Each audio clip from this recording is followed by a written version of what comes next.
Hola queridos amigos y hermanos, nos encontramos en una nueva lección de Escuela Sabática, en el día miércoles 13 de febrero. Y hoy tenemos un título o un tema muy interesante para nosotros como adventistas.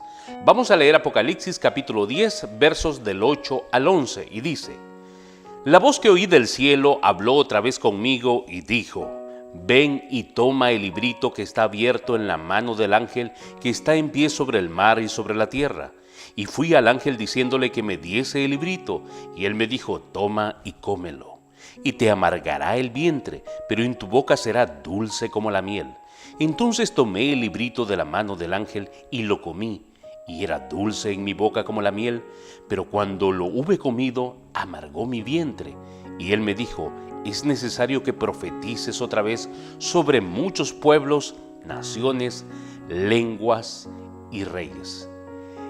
El concepto de comer en la Biblia no necesariamente está hablando de la acción de tomar alimentos físicos para nuestro cuerpo, sino que está hablando del comer la palabra de Dios, de aceptar la palabra de Dios, de aceptar su mensaje y proclamarlo a la gente. Pero a veces sucede que el compartir la palabra de Dios para aquel que le gusta, para aquel que lo goza, es algo que le trae felicidad. Pero cuán frustrante es después de un periodo de tiempo, cuando usted ha dado una serie de estudios bíblicos, una campaña evangelística, cuando ha visitado muchas veces a algunas personas y al final no terminan aceptando a Jesús ni entregando su vida a Cristo. Eso se puede tornar un poquito amargo, un poquito frustrante para la persona. La experiencia que Juan manifiesta acá de comer el librito, esto es representativo del libro de Daniel, del capítulo 7, del capítulo 8, de la profecía de Daniel, y se relaciona con la apertura de las profecías en el tiempo del fin. Aquí se está refiriendo a la iglesia remanente que es enviada a proclamar el evangelio al final de la profecía del tiempo de los 1260 días, que significan 1270 años. Ahora bien, el contexto indica que la visión de Juan se está refiriendo a esa experiencia amarga sufrida en el periodo profético de los 2300 años. Sobre la fase de Daniel 8:14, donde dice: después de 2300 tardes y mañanas, el santuario sería purificado. Guillermo Miller llegó a la conclusión que esto significaba la segunda venida de Cristo. Guillermo Miller, después de estudiar, después de leer, después de predicar para arriba y para abajo, llevó a la gente al convencimiento, vendieron sus tierras, dejaron todo, y las personas tomaron aquello con gran gozo, porque esperaban la venida de Jesús, porque querían ver al Mesías, porque querían que el sufrimiento terminara, porque deseaban que este mundo ya se acabase. Y muchos cientos de miles de personas, llamados mileristas porque eran seguidores de la enseñanza de la profecía que Miller había descubierto en el libro de Daniel, comenzaron a gozarse, comenzaron a alegrarse. Pero el chasco fue aquella mañana del 22 de octubre de 1844. Llegó el mediodía y Jesús no vino. Llegó la tarde y Jesús tampoco vino. Llegó la noche y Jesús no vino. Las campanas sonaron las 12 de la noche y Jesús no vino. Llegó la mañana del 23 de octubre y muchos se preguntaban: ¿qué sucedió? ¿Qué pasó? ¿Qué falló en los cálculos? Y eso es el significado que tiene el librito amargo. O sea que el apóstol Juan está tomando o está en representación del pueblo remanente de Dios, que reciben el mensaje, que se gozan en él, que lo saborean, pero al final se convierte amargo en su boca y en su vientre, porque las cosas no se cumplieron como ellos lo esperaban o como ellos lo habrían predestinado.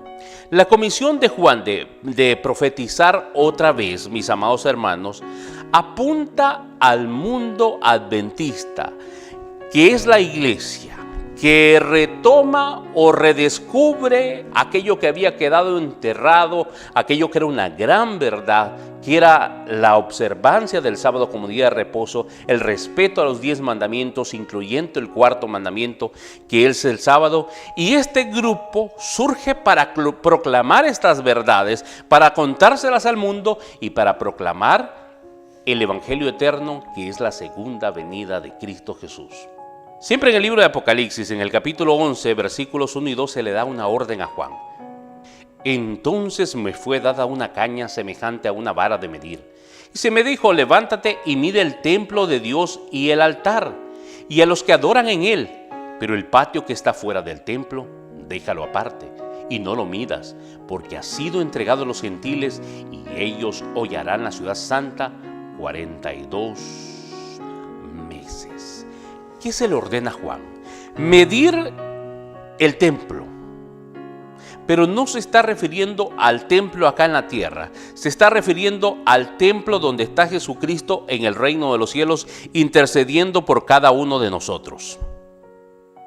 Ahora, la comparación que se puede hacer aquí, o la referencia que podemos tener, era el día de la expiación, cuando se entregaba el sacrificio, el corderito sacrificado, según el libro de Levíticos capítulo 16, versículos 16 al 19, cuando el pueblo de Israel iba a pedir perdón por sus pecados. Entonces era el día de la expiación, o este era un día de medición, ya que Dios juzgaba los pecados del pueblo. Por lo tanto, Apocalipsis 11.1 se refiere al juicio antes de la segunda venida. Este juicio atañe exclusivamente al pueblo de Dios, los adoradores del templo. Apocalipsis 11.1 muestra el mensaje del santuario celestial, que esto constituye la proclamación del Evangelio y que incluye el carácter perdonador, salvador y redentor de Cristo Jesús, nuestro Salvador. Y como tal ofrece una dimensión completa del Evangelio con respecto a la obra de expiación de los pecados de Cristo, de su justicia, y que el único medio para podernos salvar, o la única forma de salvarnos, es aceptando el sacrificio que Jesús hizo por nosotros en la cruz del Calvario. Mis amados hermanos, al considerar lo esencial que era la sangre para el ritual del día de la expiación, según Levítico 16, que usted puede leerlo en su casa, aquí se nos hace una pregunta. ¿Cómo podemos tener siempre presente la realidad de que el juicio es una buena noticia? ¿Por qué es tan importante esta verdad? ¿Cuándo para ti un juicio puede ser una buena noticia?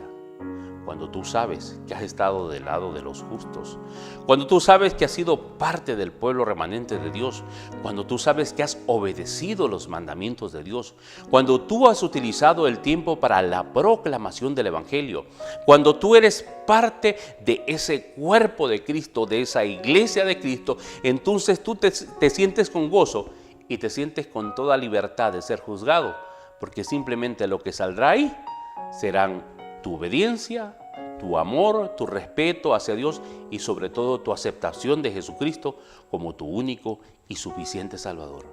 Entonces, si nosotros estamos del lado del Señor, entonces si nosotros estamos del lado de Jesús, entonces si Jesús es parte importante de nuestras vidas, si Él habita en nosotros, si Él es el dueño de nuestro ser, si Él es el dueño de nuestras acciones, entonces el juicio no tendría por qué preocuparnos, porque simplemente va a ser un trámite para ir al reino de los cielos. Quiero compartir una cita del libro de Elena de White, una cita que nos hace un llamado muy importante. La iglesia ha de sostener firme y decididamente sus principios ante todo el universo celestial y los reinos del mundo, la inquebrantable fidelidad en mantener el honor y el carácter sagrado de Dios atraerá la atención y la admiración aún del mundo, y muchos serán inducidos por las buenas obras que contemplen a glorificar a nuestro Padre que está en los cielos, a través de nuestras acciones, a través de nuestro testimonio, a través de nuestro ejemplo como adventistas del séptimo día. Podemos impresionar al mundo, pero ¿cómo impresionamos a nuestros vecinos? Con un comportamiento inadecuado, viendo televisión en el día sábado, lavando el carro en el día sábado, haciendo los oficios de la casa, no yendo a la iglesia o yendo a la iglesia llegando tarde.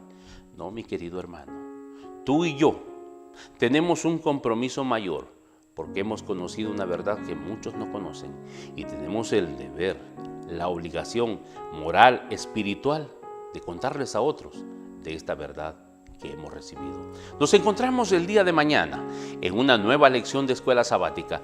Como siempre te invito a que te suscribas a nuestro canal de YouTube. Búscanos en YouTube como Iglesia Adventista Central San Miguel. Suscríbete, activa la campanita porque vamos a estar subiendo también contenido en YouTube y así puedes compartirlo con aquellos que no tienen Facebook pero que pueden ingresar fácilmente a YouTube. Un abrazo fuerte para todos, que Dios les bendiga.